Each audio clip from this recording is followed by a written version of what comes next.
The Adventures of Tom Sawyer by Mark Twain. Chapter 1. Tom? No answer. Tom? No answer. What's gone with that boy, I wonder? You, Tom! No answer. The old lady pulled her spectacles down and looked over them about the room. Then she put them up and looked out under them. She seldom or never looked through them for so small a thing as a boy. They were her state pair, the pride of her heart, and were built for style, not service. She could have seen through a pair of stove lids just as well. She looked perplexed for a moment, and then said, not fiercely, but still loud enough for the furniture to hear, "Well, I lay if I get hold of you, I'll—" She did not finish, for by this time she was bending down and punching under the bed with the broom, and so she needed breath to punctuate the punches with. She resurrected nothing but the cat. "I never did see the beat of that boy." She went to the open door and stood in it and looked out among the tomato vines and jimpson weeds that constituted the garden. No Tom. So she lifted up her voice at an angle calculated for distance and shouted, "Yoo-hoo, Tom!" There was a slight noise behind her, and she turned just in time to seize a small boy by the slack of his roundabout and arrest his flight. "There, I might have thought of that closet. What you been doing in there?" "Nothing." "Nothing? Look at your hands, and look at your mouth. What is that truck?" "I don't know, Aunt." "Well, I know. It's jam, that's what it is. 40 times I've said if you didn't let that jam alone, I'd skin you. Hand me that switch." The switch hovered in the air. The peril was desperate. "My, look behind you, Aunt!" The old lady whirled round and snatched her skirts out of danger. The lad fled on the instant, scrambled up the high board fence, and disappeared over it. His Aunt Polly stood surprised a moment, and then broke into a gentle laugh. "Hang the boy, can't I never learn anything? Ain't he played me tricks enough like that for me to be looking out for him by this time? But old fools is the biggest fools there is. Can't learn an old dog new tricks, as the saying is. But my goodness, he never plays them alike 2 days, and how is a body to know what's coming? He 'pears to know just how long he can torment me before I get my dander up, and he knows if he can make out to put me off for a minute or make me laugh, it's all down again, and I can't hit him a lick. I ain't doing my duty by that boy, and that's the Lord's truth, goodness knows.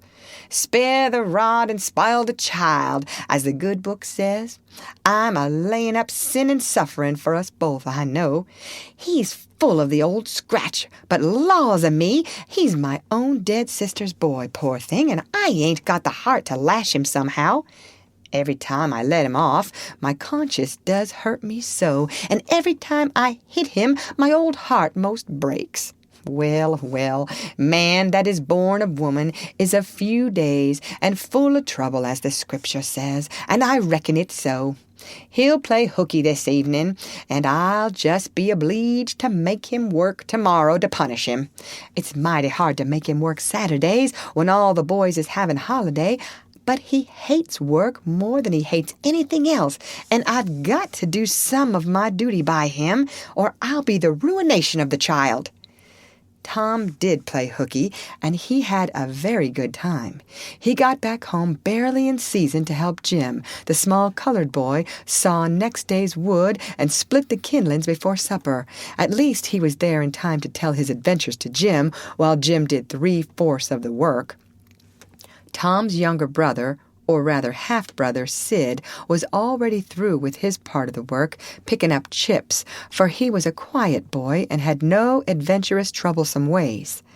While Tom was eating his supper and stealing sugar as opportunity offered, Aunt Polly asked him questions that were full of guile and very deep, for she wanted to trap him into damaging revealments.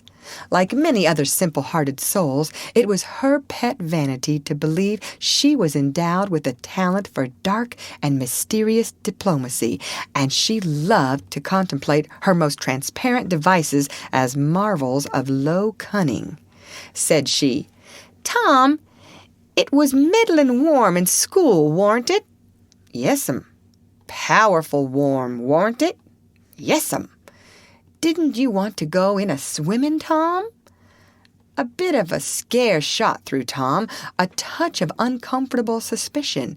He searched Aunt Polly's face, but it told him nothing, so he said, "No'm." "Well, not very much." The old lady reached out her hand and felt Tom's shirt and said, "But you ain't too warm now, though." And it flattered her to reflect that she had discovered that the shirt was dry without anybody knowing that that was what she had in her mind. But in spite of her, Tom knew where the wind lay now, so he forestalled what might be the next move. "Some of us pumped on our heads. Mine's damp yet, see?" Aunt Polly was vexed to think she had overlooked that bit of circumstantial evidence and missed a trick. Then she had a new inspiration. "Tom, you didn't have to undo your shirt collar where I sewed it to pump on your head, did you? Unbutton your jacket." The trouble vanished out of Tom's face. He opened his jacket. His shirt collar was securely sewed. "Bother! Well, go 'long with you. I'd made sure you'd played hooky and been a swimmin'. But I forgive you, Tom. I reckon you're a kind of a singed cat, as the sayin' is. Better'n you look this time." She was half sorry her sagacity had miscarried, and half glad that Tom had stumbled into obedient conduct for once. But Sidney said, "Well, now, if I didn't think you sewed his collar with white thread, but it's black." "Why, I did sew it with white, Tom." But Tom did not wait for the rest. As he went out at the door, he said, "Siddy, I'll lick you for that." In a safe place, Tom examined 2 large needles, which were thrust into the lapels of his jacket, and had thread bound about them. One needle carried white thread, and the other black. He said, "She'd never notice if it hadn't been for Sid. Confound it! Sometimes she sews it with white, and sometimes she sews it with black. I wish to Jiminy she'd stick to one or t'other. I can't keep the run of 'em. But I bet you I lamb Sid for that. I'll learn him." He was not the model boy of the village. He knew the model boy very well, though, and loathed him. Within 2 minutes, or even less, he had forgotten all his troubles, not because his troubles were one whit less heavy and bitter to him than a man's are to a man, but because a new and powerful interest bore them down and drove them out of his mind for the time, just as men's misfortunes are forgotten in the excitement of new enterprises. This new interest was a valued novelty in whistling, which he had just acquired from a Negro, and he was suffering to practice it undisturbed. It consisted in a peculiar bird-like turn, a sort of liquid warble produced by touching the tongue to the roof of the mouth at short intervals in the midst of the music. The reader probably remembers how to do it if he has ever been a boy. Diligence and attention soon gave him the knack of it, and he strode down the street with his mouth full of harmony and his soul full of gratitude. He felt much as an astronomer feels who has discovered a new planet, no doubt. As far as strong, deep, unalloyed pleasure is concerned, the advantage was with the boy, not the astronomer. The summer evenings were long. It was not dark yet. Presently Tom checked his whistle. A stranger was before him, a boy a shade larger than himself. A newcomer of any age or either sex was an impressive curiosity in the poor little shabby village of St. Petersburg.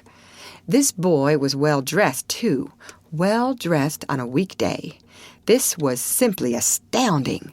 His cap was a dainty thing, his close-buttoned blue cloth roundabout was new and natty, and so were his pantaloons. He had shoes on, and it was only Friday. He even wore a necktie, a bright bit of ribbon. He had a citified air about him that ate into Tom's victuals. The more Tom stared at the splendid marvel, the higher he turned up his nose at his finery, and the shabbier and shabbier his own outfit seemed to him to grow. Neither boy spoke. If one moved, the other moved, but only sidewise in a circle. They kept face to face and eye to eye all the time. Finally, Tom said, "I can lick you." "I'd like to see you try it." "Well, I can do it." "No, you can't either." "Yes, I can." "No, you can't." "I can." "You can't." "Can." "Can't." An uncomfortable pause. Then Tom said, "What's your name?" "'Tisn't any of your business, maybe." "Well, I 'low I'll make it my business." "Well, why don't you?" "If you say much, I will." "Much, much, much. There now." "Oh, you think you're mighty smart, don't you? I could lick you with one hand tied behind me if I wanted to." "Well, why don't you do it? You say you can do it." "Well, I will if you fool with me." "Oh, yes, I've seen whole families in the same fix." "Smarty, you think you're some now, don't you?" "Oh, what a hat." "You can lump that hat if you don't like it. I dare you to knock it off, and anybody that'll take a dare will suck eggs." "You're a liar." "You're another." "You're a fighting liar and doesn't take it up." "Aw, take a walk." "Say, if you give me much more of your sass, I'll take and bounce a rock off on your head." "Oh, of course you will." "Well, I will." "Well, why don't you do it then? What do you keep saying you will for?" "Why don't you do it?" "It's because you're afraid." "I ain't afraid." "You are." "I ain't." "You are." Another pause, and more eyeing and sidling around each other. Presently they were shoulder to shoulder. Tom said, "Get away from here." "Go away yourself." "I won't." "I won't either." So they stood, each with a foot placed at an angle as a brace, and both shoving with might and main, and glowering at each other with hate. But neither could get an advantage. After struggling till both were hot and flushed, each relaxed his strain with watchful caution, and Tom said, "You're a coward and a pup. I'll tell my big brother on you, and he can thrash you with his little finger, and I'll make him do it, too." "What do I care for your big brother? I've got a brother that's bigger than he is, and what's more, he can throw him over that fence, too." "That's a lie." "Your saying so don't make it so." Tom drew a line in the dust with his big toe and said, "I dare you to step over that, and I'll lick you till you can't stand up. Anybody that'll take a dare will steal sheep." The new boy stepped over promptly and said, "Now, you said you'd do it. Now let's see you do it." "Don't you crowd me now. You better look out." "Well, you said you'd do it. Why don't you do it?" "By jingo, for 2 cents I will do it." The new boy took 2 broad coppers out of his pocket and held them out with derision. Tom struck them to the ground. In an instant, both boys were rolling and tumbling in the dirt, gripped together like cats, and for the space of a minute they tugged and tore at each other's hair and clothes, punched and scratched each other's nose, and covered themselves with dust and glory. Presently the confusion took form, and through the fog of battle Tom appeared, seated astride the new boy, and pounding him with his fists. "Holler 'nough!" said he. The boy only struggled to free himself. He was crying, mainly from rage. "Holler 'nough!" And the pounding went on. At last the stranger got out a smothered "'Nough!" and Tom let him up and said, "Now that'll learn you. Better look out who you're fooling with next time." The new boy went off brushing the dust from his clothes, sobbing, snuffling, and occasionally looking back and shaking his head and threatening what he would do to Tom the next time he caught him out. To which Tom responded with jeers and started off in high feather, and as soon as his back was turned, the new boy snatched up a stone, threw it, and hit him between the shoulders, and then turned tail and ran like an antelope. Tom chased the traitor home and thus found out where he lived. He then held a position at the gate for some time, daring the enemy to come outside, but the enemy only made faces at him through the window and declined. At last, the enemy's mother appeared and called Tom a bad, vicious, vulgar child and ordered him away. So he went away, but he said he 'lowed to lay for that boy. He got home pretty late that night, and when he climbed cautiously in at the window, he uncovered an ambuscade in the person of his aunt, and when she saw the state his clothes were in, her resolution to turn his Saturday holiday into captivity at hard labor became adamantine in its firmness. End of chapter.